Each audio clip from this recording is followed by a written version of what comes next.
All right. So today we're going to be talking about Karl Marx and communism. So Karl Marx had a tremendous influence on Western philosophy. So a lot of the continental tradition of philosophy, that is, the tradition of philosophy on the main continent of Europe, has been very influenced by Karl Marx and others, and Hegel as well. So first of all, we got to think about, how does Marx perceive society in general? What is its structure? So, first of all, Marx does a lot of philosophy of history, kind of like Hegel does.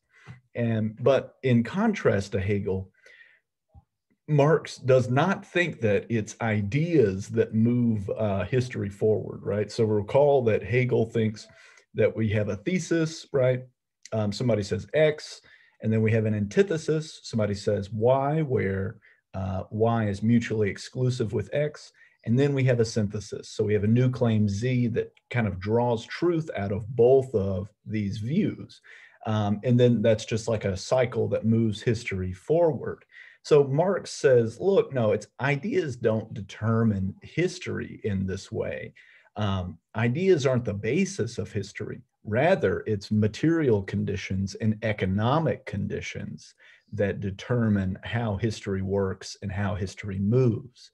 So, um, so Marx thinks that the basis of a society is a collection of material, economic, and social relations in a given society, right? So these are, what are the kinds of resources that a society has?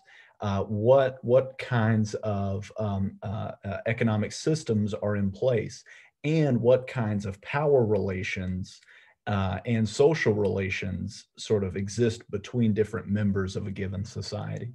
All of this is the most fundamental level of a society for Marx.